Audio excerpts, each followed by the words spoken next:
I would like to, just set the table for us. If you can explain how the pretrial release decisions were made before the Pretrial Fairness Act went into effect, both in what your role was in the hearings as a public defender and the substance of the outcomes. Yeah, thank you so much for having me again. It's good to talk about this 1 year in. There were a lot of predictions about things that did not happen. And it's good to see that things are working really well. Before the Pretrial Fairness Act, oftentimes a decision around release would revolve around whether a person had access to money. And oftentimes those dollars didn't come from the accused person. It came from the accused person's family, loved ones, mainly women, sisters, aunts, grandmothers, churches. So the biggest change I think that we see is that these decisions are now made on something other than money. It gives us an opportunity to make better reasoned decisions. Now, there'll be times where the prosecutor may be frustrated with the decision or the defender may be frustrated with the decision. But I think what we can agree on is that the process is far more serious. I oftentimes say that the most important decision, obviously in a criminal case, is innocence or guilt. There's no doubt about that. But the second most important decision is whether a person is going to be incarcerated pre-trial. It has such a significant impact on both the outcome on the case and also on public safety, and we can get into that. The fact that we're treating this decision with so much importance now that we're not just relying on money as a default to make that decision, I think is a marked improvement from what we saw in the past before the Pretrial Fairness Act. Thank you, Sharone. And Judge Hall, I would like to turn to you next. If you could talk about the former money bond process and how the former money bond process impacted the court's ability to make informed decisions about whether someone posed a risk to someone's safety, and how did judges make decisions under the old system? Well, I think most importantly, like Sharone had just said, we didn't spend, or the court system didn't spend the amount of time that we do now going through all the different factors. It was much more expedited. The attorneys on both sides didn't have the same amount of information. And as a result, decisions on cash bail were made with less information and less time kind of going through and looking at all the different factors. And so as a result, when a judge, and again, as Dr. Olson was talking about, every judge is different, every circuit's a little bit different. The factors that people and judges prioritized were a little bit different. Now what we have, and so you get a cash bail, and it might appear to be more random just because there wasn't those guidelines and those factors set in. And so now when we have the Pretrial Fairness Act, we have the statute, we know what factors we're supposed to look at, we have discovery that's being done. What you have is a much more educated decision being made, which is better for the entire system. So that's how it's changed from before to now. Thank you. I appreciate that, and very clear and concise. I want to turn to you, State's Attorney Foxx. How have the hearings changed under the Pretrial Fairness Act, and how has your office role changed under the new system? And if you could share any examples of cases that are treated differently now, or cases where the outcome is actually potentially similar. Certainly. So I would agree with my fellow panelists that I think it's a far more thoughtful process now than it was before. And I think from the prosecutor's standpoint, I think there's more ownership and responsibility of our role in determining what happens in terms of pretrial detention. Historically, what would have happened is that we would, lay out the facts of the case, argue in aggravation what the person's arrest record was, whether they had any warrants, and then, say, judge set reasonable bond. And then it shift the responsibility to the judge in terms of what did that look like, how much money, and money being the central factor. Now, when we have to make a determination as to whether or not we're going to file a petition for detention, there's a level of thoughtfulness that we have to have going in. We're making the record. If we're going to ask for someone to be detained, we have to make sure that we're meeting the standards, whether or not it's dangerousness or someone's a flight risk. And we have to substantiate that. And those decisions are, not made on the fly. There is a level of interrogation of that before we even get to the courtroom, that our folks who are in first appearance court are looking at these cases very early in the morning, gathering the information, roundtabling amongst themselves. Is this something that we should ask for a detention hearing on or not? And I think it has led to much better outcomes. I think when we talk about how quickly it went, one of the things that it was very frustrating to me over the years was the lack of appreciation from folks that these hearings were taking 35, 40 seconds. For seconds. The amount of time before you even get into the courtroom to determine what you're going to do is demonstrative of how this is a much better system. I think what we have also been able to see are that there are certain cases in which, we were not asking for detention, or people were not being detained. For example, in cases of domestic violence, where we're now seeing more petitions that are being filed in those instances where we can make a case related to dangerousness to the actual victim in that case. And we're seeing those cases matriculate through differently than we would have before. So that's one of the examples that I think, in terms of the interest of public safety, that we can say the Pretrial Fairness Act has given us an avenue that we had not had before. Can I add just one thing to that? One thing that I think, and I don't know if you would agree, but the fact that they're in person is a huge, huge difference maker. Because when the person was on video, again, when you're looking at a person in the eyes, you're seeing there, I really do think that it changes the dynamics. And Sharone, I don't know how you feel about it as well, but as a judge, when the hearings are taking the amount of time that they are, but that person's actually in front of you, I just think that that's a game changer. And that was something that didn't happen before, that the statute mandates now. And I think that that's partially responsible, even on the victim side too. When we have somebody coming in, when you're looking somebody eye to eye, it changes things. Yeah, I would absolutely agree with that. I think I struggle when we talk about the humanity of the system. We're actually talking about people. We've always been talking about people, which is why when I say that these hearings that would determine whether someone sat behind bars for years, there was a human attached to that and a family that was attached to that. And that even as I talk to a room of reporters, when we talk about someone's arrest record, they're people. These are actual humans. And the decisions that we're making about what happens to them and their humanity over the course of months or years were being done in such a way that allowed for you to be detached from that. There was a detachment from the fact that there was somebody who was going to have to write that check, as Sharone said, that it was going to be somebody's mother, aunt, cousin, that there's a detachment that we had. We were just throwing out numbers. And I think the humanity of it, by seeing people in person, by having to slow things down, has, I think, scratched the surface of us treating the system with the respect that it deserves, and recognizing the humanity of the people who use it. I would agree. In person is such an important deal. This is such an important decision. It requires a very, I think, serious and professional evaluation of all of the circumstances.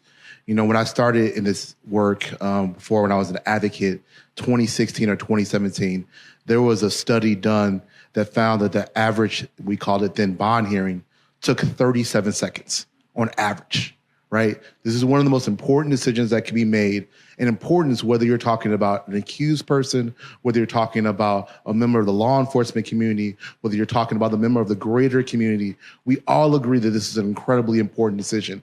And the fact that we were making these decisions as if we were renting the room by the minute, I think was reflected in the quality of results that we were getting from those hearings. So if there's anything that I think can be taken away from these changes, I think these changes reflect a seriousness in this decision. I think most people think about these changes as, okay, we're not using money anymore. But in reality, it's a whole suite of changes, right? That have really focused on how serious this decision is. And again, the decision isn't always going to be perfect. The Pretrial Fairness Act did not grant judges crystal balls. It didn't create crystal balls, right? These are tough decisions. But now we're taking it seriously, and we have a better shot as a criminal, system to make a more informed decision. Yeah, thank you. And I know we want to have a couple more questions to unpack the process and the preparation you all have, put into making sure this law is implemented well. But I want to get Madeleine into the conversation. When we think about the population of survivors and how this law has impacted survivors, and so my question to you, Madeleine, is how were survivors involved in the pretrial release and detention decisions prior to the implementation of the Pretrial Fairness Act? And was there anything under the old system that you thought worked to protect either survivors' safety or the presumption of innocence? So there's a lot to unpack there. But hi, everyone. Madeleine from Case. So first, thinking about how victims' involvement in the previous system without money bond. People forget that under the Rights of Crime Victims and Witnesses Act, sorry, I'm going to get a little legal technical here as a non-attorney on stage, but our laws specifically required that all court hearings, be given notification to for victims, except for bail hearings. That was the one exception in the law that we had prior to the Pretrial Fairness Act. So what would happen is victims would get notified after a bail hearing process to say, hey, this person's bail was set at X amount of money. They were able to pay it or they're not. And it created an intense amount of uncertainty for our clients. We have victims' rights attorneys as free pro bono attorneys in our office who are serving victims of sex crimes. And for our clients, it was incredibly uncertain and troubling, not knowing if someone was going to get out, and the uncertainty of the money bond at play. Is someone going to be able to raise enough money to get out? Is that going to change? Is someone very wealthy? When you have 37-second hearings, there's not really a lot of time to figure out what is actually the possibility of someone being released, and are we doing a good enough job to account for a survivor's safety planning? So for our clients, they weren't really given that opportunity to safety plan. They just were notified, hey, the bail hearing happened. This is what the decision is. Thanks so much. Hang up the phone. It's not a very victim-centered system. And can you remind me of the second part of the question? Yeah. Oh, how has it changed? Well, it's now the one exception that we don't have in the law. They have to be notified of all court hearings. So it gives victims a much better opportunity to be notified of, is there going to be a petition for detention filed? Or is the victim going to want to show up either in Zoom or in person? Are they going to be communicating with the victim witness officers about their work and their safety? It's just a greatly improved system. Thank you, Madeleine. And Judge Hull, I want to come back to you and, thinking about the preparation that went in to ensure that the implementation was well. You were involved in the Supreme Court's implementation efforts and, of course, implemented the law in Kane County. And so as the chief judge at the time, can you talk about the work that took place to prepare for this transition, both statewide and locally? Yeah, absolutely. It's a wonderful question. And if there was, again, we were here a year ago and we were talking about getting ready and what was going to happen. And what I would say is the thing that I'm most proud of, not only statewide, but also locally, is the teamwork that went into it, because it was a massive change. We heard a lot of people, myself included, could we do this? What was it going to take to do it? There were a lot of obstacles that were there, funding issues, personnel issues.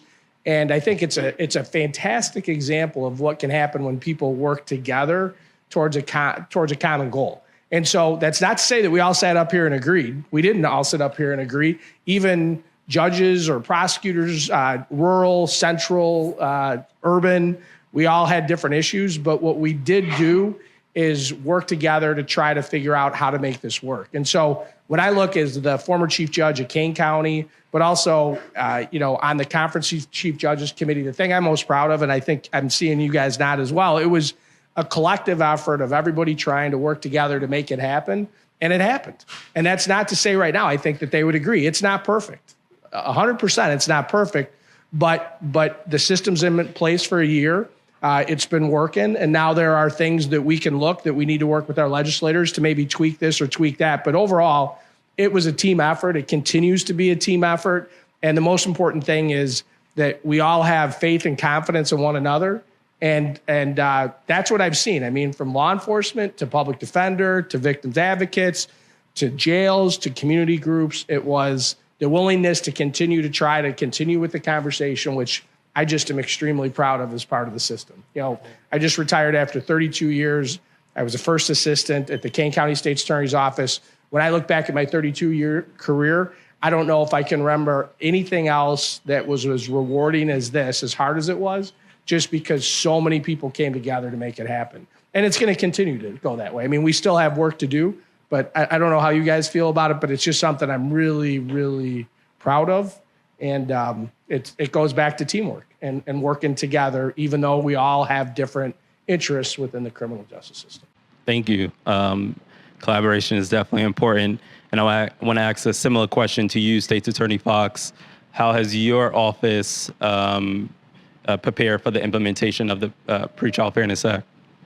So we've been preparing for the implementation since 2017, before there was the Pretrial Fairness Act. You know, we piloted and began back in 2017, you know, looking at misdemeanors, for example. Why were we asking for bail on certain misdemeanors? Why were we asking for bail on offenses where someone was being held for less than $1,000? Like our attempt, you know, to look at the offenses for which people could be held behind bars related to bail, we started looking at this very early on. And it was, as this room knows, very controversial. And so I can't help but pop my collar a little bit for the stress that was sent my way about this policy, because we knew in 2017 that this system didn't work. And so when the drafting of the Pretrial Fairness Act was underway, we had representatives from our office who were a part of that. We also, by the way, had been working with Don Steeman and Dave Olson at Loyola to look at the work that we had been doing back in 2017 to see the effectiveness of it. Were we seeing crime rates go up? I would remind people that when I came into office in 2016, we had the highest homicide rate at the time than we'd had since 1999. In 2017, it went down. 18, it went down further. 19, it went down further, year over year over year. And we implemented that bail reform policy back in 2017. As I've always said, I don't suggest that the policy made crime go down. What I could say with confidence as we were working on the Safety Act, that it didn't drive crime up. And in as much as people were wanting that to happen, waiting with bated breath to see who committed a crime, whether they were on bail, that's the first question that would be asked. Were they on bail? Were they on bail? It was people waiting for it to fail.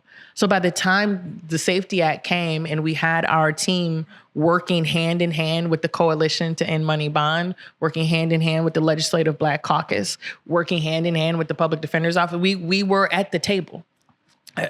Sharone knows that I think there was like a midnight call one night, and I was like, dude, really?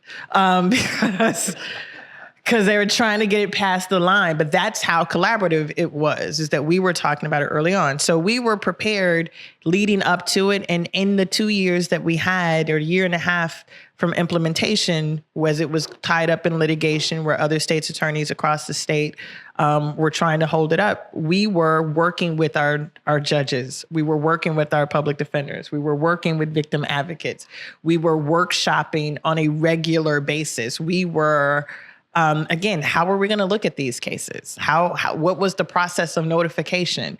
All of those things had been definitely prepared for in the 18 months leading up to it. And so I would say, you know, that the thoughtfulness that has gone into this work, it wasn't thrust upon us.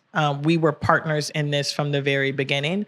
That when the final, you know, bill was signed by Governor Pritzker, we were a part of a coalition with the public defender, the chief judge's office, the county board president, victim advocates, and others to make this successful. And the last thing I'll say about that, just to piggyback off what the judge said, we also agreed as a collective that we knew that this was a human endeavor, that no system would be perfect, that there would be that case where in which somebody would do something who was out on bond. And we collectively agreed that we would not engage in finger pointing. We agreed as a system here in Cook County, we would not do that. We waited for the press to point the fingers. And that hasn't yet happened. I'm knock on wood, between now and November 30th. But that agreement from the beginning, because this is a risky proposition to do something that had never been done. And there's one place where people are the most risk averse, and that is in the criminal legal system. The stakes are incredibly high. We have victims that we need to make sure that we are protecting. We also have to make sure defendants' rights are protected. And so historically, the easiest thing has been to let the system do what it does and lock up as many people as we can without even blinking an eye, because then we don't feel responsible should something go awry. The risk that all of these stakeholders took and the allegiance that we had to seeing that the system worked effectively, I think is why we've gotten where we are today, is that we are committed to making sure it works effectively. As the judge said, it's not perfect. What can we do to get it more perfect? What is the things that we've seen in terms of the appellate process? What are the things that we've seen in terms of survivors who are saying, hey, this has fallen through the gaps? And how do we work collectively to do that? So I will commend the state's attorney's office team for being a part of that, but I will also double down on what the judge said. This success is because of the collaborative effort for stakeholders, for researchers, and advocates to get us where we are today. Thank you, State's Attorney Foxx. And as you mentioned, there are and were a lot of critics and opponents, of the law. And so I want to get your perspective, Judge Hall. Critics of the money bond system often talked about the lack of uniformity in bonds amounts, and some would even sometimes refer to it as judge roulette, because which day someone was arrested could be the difference in paying tens of thousands of dollars or nothing at all. And so can you talk about how the Pretrial Fairness Act changed that dynamic? Do judges still have discretion in making decisions about release? Well, when you forwarded me that question, I thought, man, I could be here for 2 hours talking. And this is why, because whether it was the system bail system or now, what a judge has to do is look at a number of factors, decide what weight to put on those factors, whether it's the victim, whether it's the state, whether it's the PD, and then make a decision. And even though the law is the same, every jurisdiction is a little bit different, just like David Olson said. Different jurisdictions have different thoughts. There's different judges that have different ideas, and we all apply the law. But that's never going to be uniform because every judge is different. And I think that's why what makes our system what it is. Now, what's different from a judge's perspective is now the legislature has set out clear standards that have to be met. And so I think that there's less subjectivity and there's more direction. And then just like State Attorney Foxx said, we've looked at the appellate opinions, right? In the beginning, it was fascinating to the point where my wife kind of made fun of me because I was so into these different decisions. But it was the first time in my career where something brand new was being looked at. And so the appellate court would come back and say, okay, we're going to reverse this decision to detain because the judge didn't consider this factor, or we're going to grant the state's attorney's appellate review, and we are going to order that person was detained based upon these factors. And so it was educational for all of us to learn how to apply the law. And then what I'll also say is, at least in Kane County, I've been fascinated by watching attorneys be attorneys. Attorneys they went to law school, they're working, they're looking at the statute, they're looking at the judge, they're taking a look at what the law says, and they're doing what they're supposed to do, which is to adapt and to put it out there. And so I don't really agree that it was judge roulette, but I think now there's more certainty as to what are the factors, how are you supposed to apply those factors, and that presents more, I think, a better system because there's more transparency as to what the judges are considering. Does that make sense? That does. Thank you for the insight and clarification.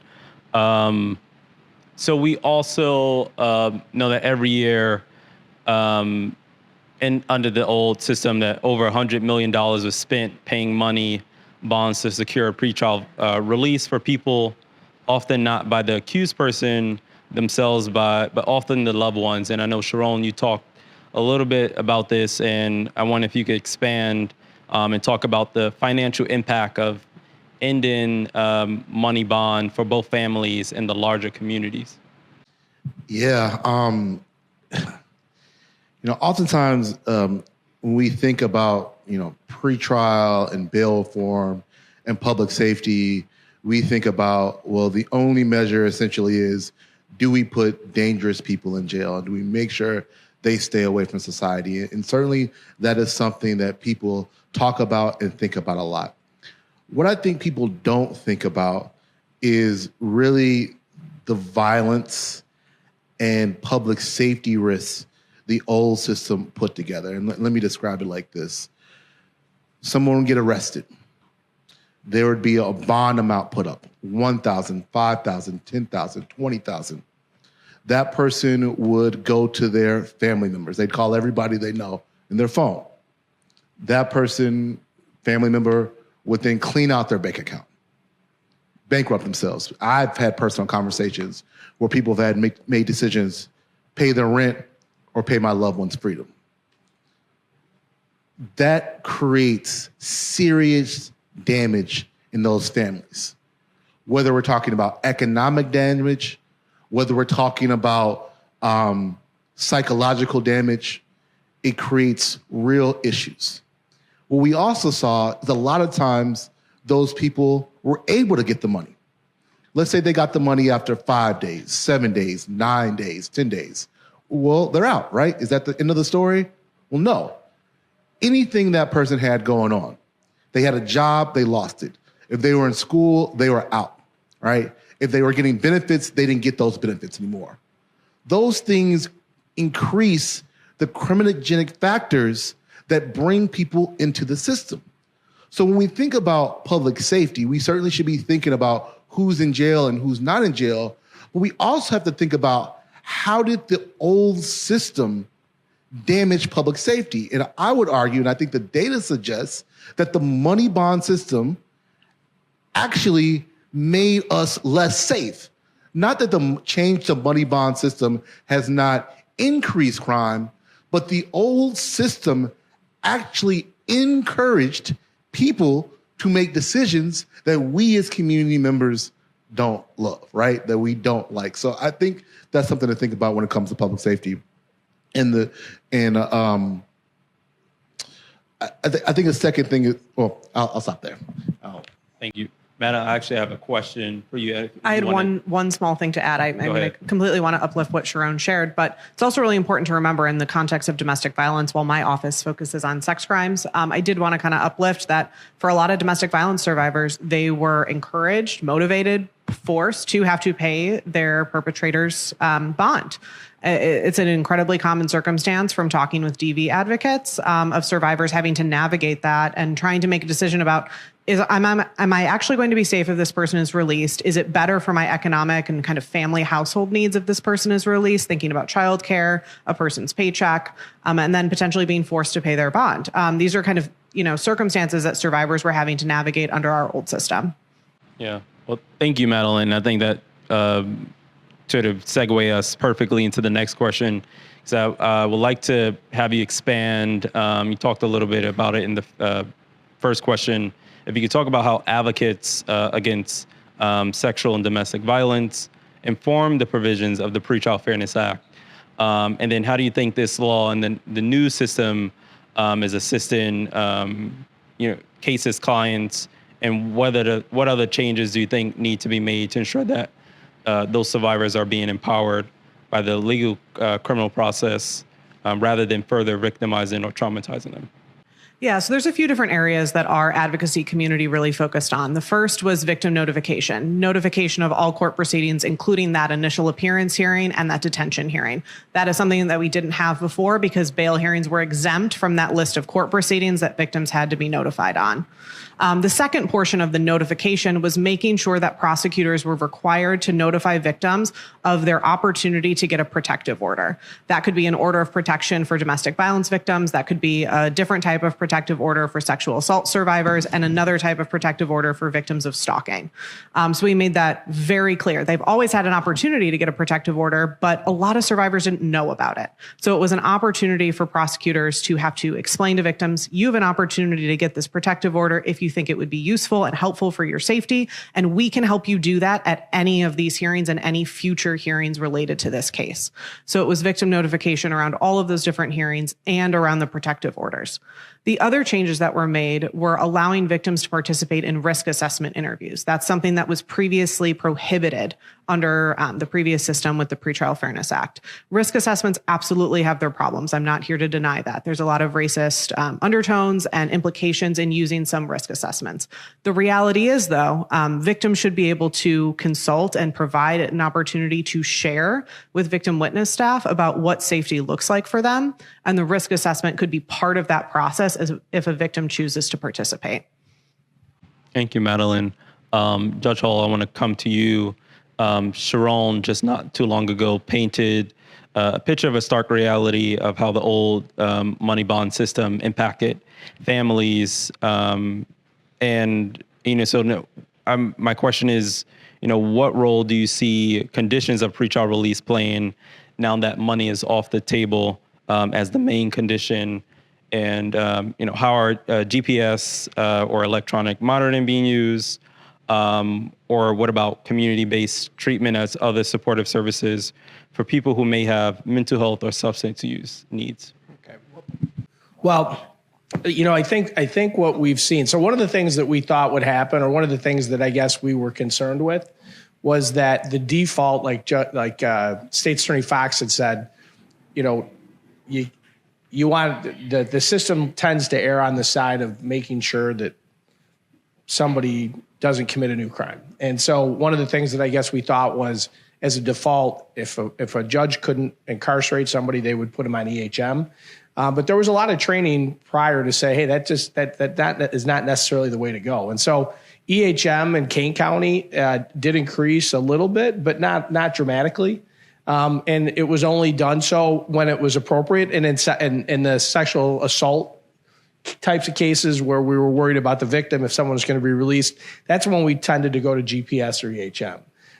I will tell you, again, going back to what we had talked about, and I didn't really see it. I mean, the system, the new law still has things that we need to work on. The only reason I say that is when you talk about community-based resources and mental health, when you look at down south, downstate, you look at central, you even look in Kane County, we don't have the community providers that we necessarily need that we can connect them with. And so that's something that may be available by the law, but if you don't have community groups that can provide that, it doesn't work. And so I guess what I would say is, we are using pretrial release. We are using conditions to try to make sure that there's no future criminal activity and that we're addressing the needs. But I think that is a whole nother step to this that I think is still lacking.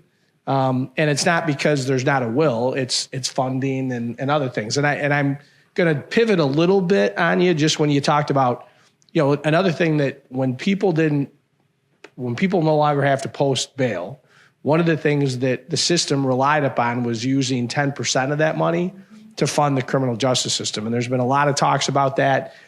So one of the other things that continues to be a struggle across the board is funding, because the hearings that we have take longer, more people are needed. These are all good things, but money's needed for that. And I know that that's a really difficult, we don't have enough time, but we just have to recognize that if we're gonna do this, we have to do it right across the board. And so there's still things that we need to work on doing, and community service providers and, mental health issues and drug and alcohol issues.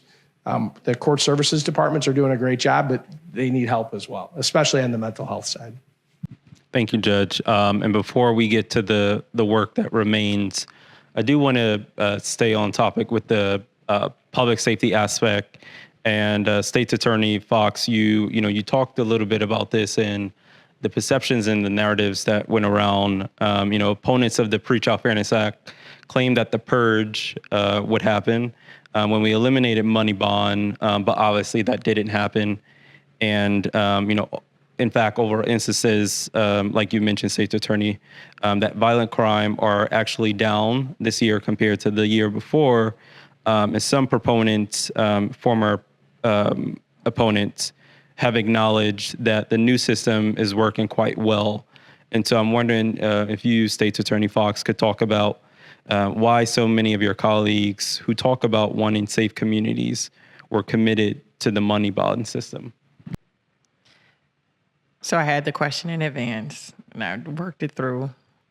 And I'm gonna just be straight up, because I think we have to have an honest conversation about what happened in the lead up to the Pretrial Fairness Act, to the implementation. I think yes, it was a collaborative process. I'm really proud of everything that happened, but there's policy disagreements, and then there is what we saw in relation to this legislation. And what we saw wasn't policy disagreements. And I appreciate talking to a room full of journalists, because I think there's a responsibility that we have when we talk about these narratives to not make it 100 state's attorneys versus Kim Foxx and Eric Reinhart. Like, I kept seeing that, right? I kept seeing Kim Foxx as championing this thing that everybody else hates. But what they weren't talking about were the fake newspapers that were going out that had black faces darkened, that were racist. They were racist. They were racist. That the purge, the notion of the purge, that people, particularly, again, if we're just looking at the faces that they were saying were coming for you, were black men, were going to come and raid your homes and all hell was going to break loose. It was rooted in racism. And rather than interrogate the people who were saying this, and some of my colleagues who I've sat in that association with, who I had difficult conversations with, who they knew they were using tactics and rhetoric, and it was politicized. It was politicized. It didn't matter that you had Dave Olson and Don Steeman and others who had research and data. What we were engaged in for months was racist propaganda that was not checked by those in positions of power in journalism to call a thing a thing. So when people say to me, wow, it's really surprising that this worked. Surprising to whom? Who's surprised? As I said, we started this process back in 2017, looking at bond and doing and implementing things. We were able to, for years, as part of the Supreme Court's efforts to evaluate bond across the state, there was so much information, research, data, evidence, proof, but we were stuck on fake narratives about what was going to happen. No one, and I will acknowledge for the soundbite, bitterness about that. My bitterness about it, because what the stories that were being written were Kim Foxx, and not this collaboration, not this the work that was done, Kim Foxx's controversial push on bail. And that when there were other sitting state's attorneys who lied, Jim Glasgow lied about what was happening, lied. I forget who the state's attorney was out in Rockford, Winnebago County, who lied. And then they went back and said, hey, you said this thing and it wasn't true. And there was a fervor around it. It was, I misspoke. So the lies and the racism and the dog whistles and all of the things that played out here, where in history we can go back and look at Willie Horton in 88, and people will say, wow, that really changed things. And we have this like time and distance away to talk about how that was done. We don't need 20 years to talk about what happened with the Pretrial Fairness Act. We don't need 20 years to talk about the use of the term purge. We don't need 20 years to look at the mailings that were sent out. We don't need 20 years to look at the lies that were told. There were lies that were told. And so this universal, like, oh my gosh, this did not burn down like Darren Bailey said it would, because Darren Bailey somehow was credible in these conversations. I just feel compelled in my time left in office to say truths that need to be spoken. It was racist. It was racist. It was well organized, and it was well funded, and it was very intentional as well. There were millions and millions of dollars that went into a disinformation campaign that was divorced from whether this system works or whether this system not works. It was about power and political power and trying to win political points. When I got a call from my aunt in North Carolina asking me, was I involved in a law that legalized murder? I knew it was crazy. When I saw the investment in Black media around these lies, it was really scary. I do think, though, there was some really strong coverage on calling balls and strikes. But it was really deceptive. The idea that this was done in rushed. There was a 2.5-year intentional implementation process, 2 years and then the extra 8 months after with the challenges. This was really intentionally put together. And we'll have debates about small changes. We may disagree on what changes need to be made, but I think what the fact is that folks intentionally lied to score political points. And it's a real shame. Lied in our faces. I don't want to, I do actually. Lied in our faces. It's not that they just lied. And the part that makes me frustrated is that people were coming to me, Kim Foxx, answer for this actual lie. That's not journalism. Asking me to respond to somebody who says something that we know is not actually factual is like so that I can say that what they said was a lie. That's not my job. And my frustration is that I watched this play out. I too got the call from an aunt way on another side of the country telling me these things that she had seen. And I too watched during that summer. And it was horrifying to me that misinformation, when we talk about our democracy, when we talk about the consequences of elections and the like, that misinformation wasn't being spread just in those janky newspapers where they were getting people's addresses. It was being spread in mainstream media. The repeating of the lie. And then saying, Kim Foxx, tell me what you think of the lie that we just told you. And then I would say, well, that's actually not true. And then that's what we're writing. That is how misinformation is spread. And I think the thing that I've taken away from this is, when I say pop my collar, when I say that this thing worked, that there were advocates and people for years looking at this research and data who were thoughtful about this. And somehow the narrative was that we just wanted to let people who were out of jail who were going to come kill you. The disrespect to the people who put their work and effort into this, for the politicalization of it. And I will go back to that when we are talking about the politicalization of this, it was done in a way where race was at the root. And I just would find it, I would feel disingenuous if I didn't acknowledge that those newspapers, if we brought them up and look at the darkening of the skin or the advertisements that show a woman being attacked, that those were intentional images meant to strike fear so that we would not be able to have the intellectual conversation about the validity of money bail. It was rooted in having us so afraid that we would do nothing. Can I just, I just feel like I need to just jump in from a member of this, and I know you're not talking about the task force, but on the task force level, and I don't discount anything that you just said, but what I would say as a member of the statewide task force and of a pilot site is that that was not what happened at the task force level. That was not what happened when we were working collectively together.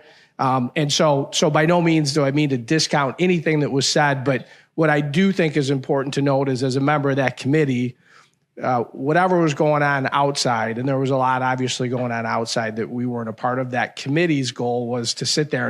And again, what I'm really proud of, and I would go back to that teamwork part, is there were a lot of really hard conversations. I mean, there were conversations, maybe not at midnight, but, talking to law enforcement where they were angry about a provision, or the state's attorney, or judges being unhappy with the discretion that was taken away. But again, what I was most proud of is the fact that the conversations continued despite the disagreements, and we worked hard to try to figure out where can we, what can we come to. So again, I just want to make sure that, not discounting anything that was said, but at the committee level, at the Supreme Court committee, I think what we did is, whatever else was going on outside, we focused on what the legislation was and how that legislation was going to be applied. And I just think it's, I just wanted to make sure. I would agree with that wholeheartedly. Like I said, there was policy debates and tensions that were needed to be meted out. We weren't always in agreement, even with the public defender. That is not what was happening on the outside. And I think to not acknowledge what was happening on the outside, again, let's have policy debates, but let us not allow for disinformation to take hold. I mean, I saw fact sheets about, someone squatting in your backyard, and purportedly put out by law enforcement. Like that is what I'm talking about, not the rigmarole that goes into doing legislation. That's hard work. But the disinformation that was promulgated by opponents of this and uplifted by mainstream media, I just have to call out. And I'll just say one more thing before we go. Some of us won't have to worry about this anymore. But say whatever I want. But I will say that this is not something that's in the past, right? This idea that misinformation can affect the law in a negative way is still a very real threat. For the next set of legislative cycles, there will be attempts to change the Pretrial Fairness Act rooted in misinformation. There will certainly be folks that want to make small changes to the act, and they may have, I might have those changes, the prosecutors may, the court may, but let's be very clear that this is something that is acknowledged to have worked, to be successful, right, generally, and that there will be real threats, people asking to change it based upon politics, not policy. And I'm fearful, quite frankly, that this success is tenuous. I don't know if it's concrete. It's going to take a real massive effort, political courage to say, hey, I think this thing is working. I want to stick with it because we're getting better public safety outcomes, better community outcomes. Thank you. And I know I promised some time for the audience to ask questions, but I do want to briefly, talk and think about the work that remains ahead. And so 2 last questions, and one first coming to you, Sharone. How has your office advocacy changed under the Pretrial Fairness Act? How have public defenders shifted your use of resources, and what, if any, challenges or outstanding needs remain? Yeah, I'll be really, really quick. Obviously, the Public Defender's Office has had to change its structure to put more resources at the front of the case, right? These hearings happen very quickly. We need to get into depth. We need to really explore our client's backstory, the allegations. So we created an entirely new division focused on pretrial. I will say that access to public defenders has always been an issue in the state. It did not exist. It was not born with the passage of the Pretrial Fairness Act. But I will say that it has accentuated the issue that we have statewide when it comes to access to public defenders. And the reality of the situation is that our current public defender system is mainly county-based, right?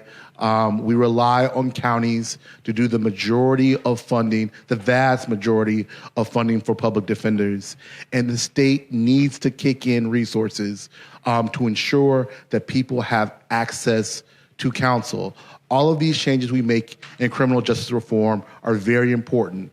But the foundational reform is somebody has a lawyer so that we can ensure that person is treated fairly, so that we can avoid, wrongful convictions, mass incarceration, things of that nature. So I hope that the legislator, and I know we have some real leadership, the Senate President, the Speaker of the House has spoke about working on this issue. And I'm really excited because I do think that there is a real crisis around the state when it comes to access to public defenders.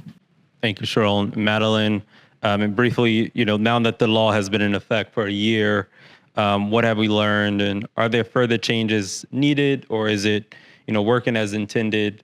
And what should policymakers be considering when they have a request to amend the law?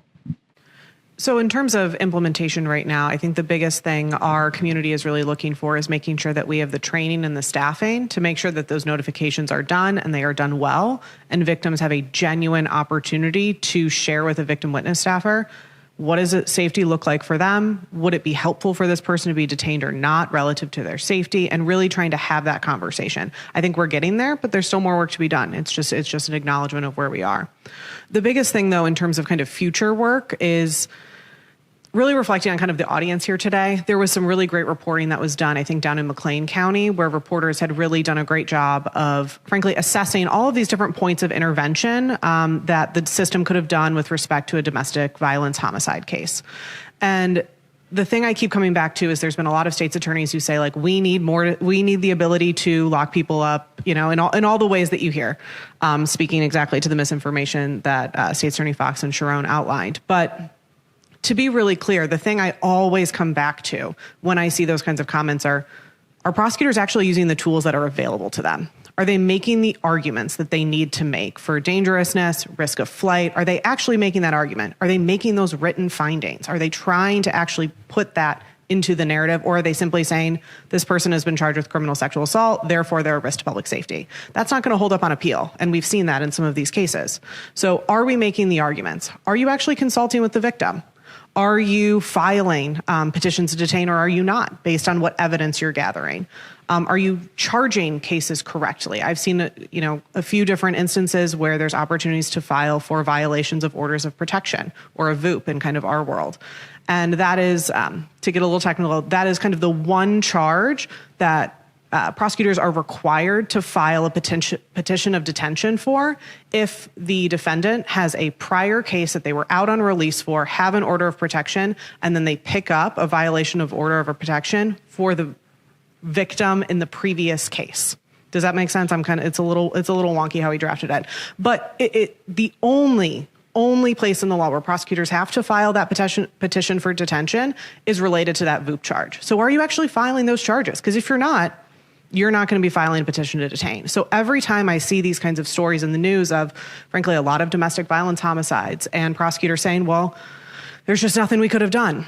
Are you using the tools available to you? Are you actually doing that? Are you going through the process to make sure that you are doing everything you can? Because if you're just simply proposing, we should change the Pretrial Fairness Act, I need a better opportunity to incarcerate someone, I genuinely would love for folks to kind of push back on that and say, are you using the tools in the law available to you? Because I would argue from what we're seeing in a variety of these different cases across the state, I'm not seeing that happen.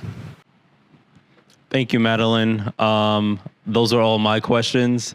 This is very exciting, and I'm really honored again to be on stage and get to facilitate this discussion, and grateful that all the panelists, was able to share their expertise with us today. And I think we have a couple minutes for questions from the audience. Good afternoon. My name is Tonia. I'm a reporter at The Tribe.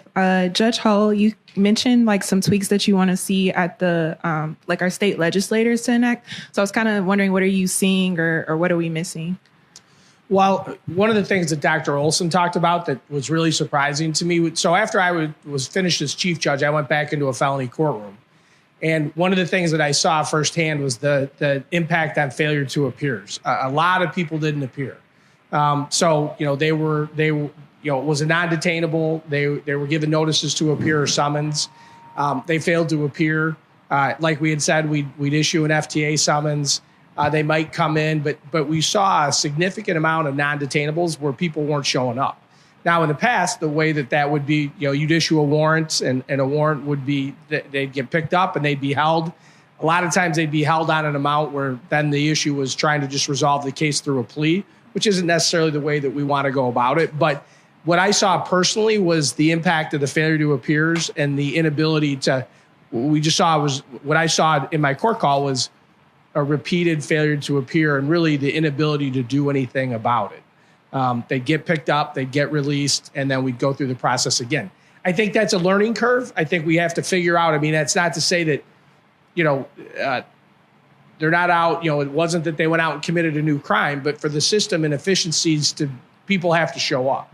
So that was one example that came up a lot. Another one was there were, in the case that I'm thinking of, it's a mental health issue, but we had a person that repeatedly was committing criminal trespass to land.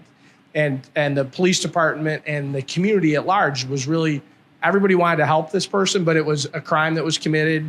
An NTA brought in front petitions for sanctions, but nothing that would allow for another petition to detain, because they shouldn't have been detained on criminal trespass to residence or criminal trespass to land. But the tools that we had didn't allow us to figure out a way to address that. And so there's other examples. That's the one that comes to mind right out of the gate, which is, again, not to say that it can't be solved. I think you've seen I'm an optimist, but it's trying to go through and to figure out collectively, state's attorney, PD, law enforcement, what is it that we could do to improve the law to help the whole system, not to help one side or the other, but what is it that we're seeing? Does that answer the question? Yeah, it does. I just to follow up, is there anything specific, like you'd like to see from lawmakers, related to tweets? Well, and so as it relates to that FTA, I don't know what the answer is. I wish I could give you the answer and say, well, if they were to put together a bill that did X, Y, or Z, but it's trying to understand all the different levels of impact there, because do I think that somebody that, doesn't appear, that we automatically a warrant is what works?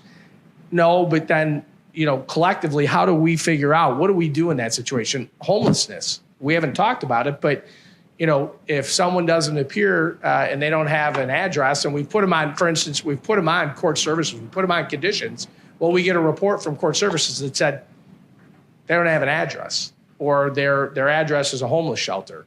And then we have no way to bring them into court.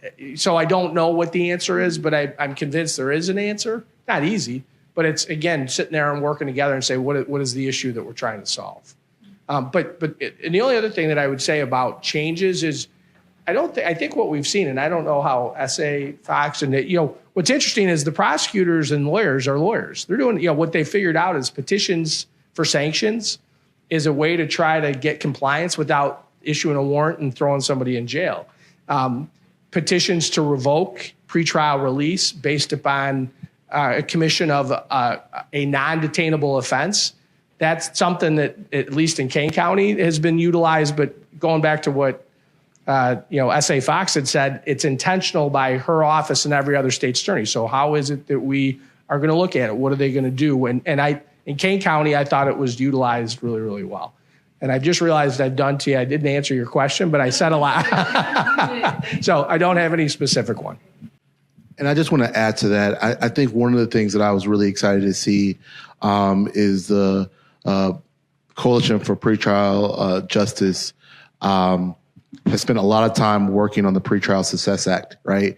Which has really tried to address some of those gaps. So I think there can be some really good work looking into that. from the media perspective and really thinking about implementing that piece of legislation. I'm really excited that you saw a coalition, try to pass a lot of in-money bond and then try to fill those gaps. And we'll see how implementation of that law looks. I think the second thing is, one thing I really love about the Pretrial Fairness Act is that it really tries to draw the line between someone who misses court and someone who's like willfully fleeing, right? And oftentimes the system, for some judges, not all, lock people up for convenience, right? And I think the law really gives us the opportunity to make that distinction. One of the things that I don't want people to take away, at least in Cook County, is, since the Pretrial Fairness Act, has there been a massive increase in people's failure to appear? And that has not happened, right? The data suggests that. But I think Judge is right. That's something that we've got to look at, right? We've got to look at how do we why people aren't coming to court, and what can we do to address that situation. And often, I'm not sure that just jail or the threat of jail is the way to get at that, right?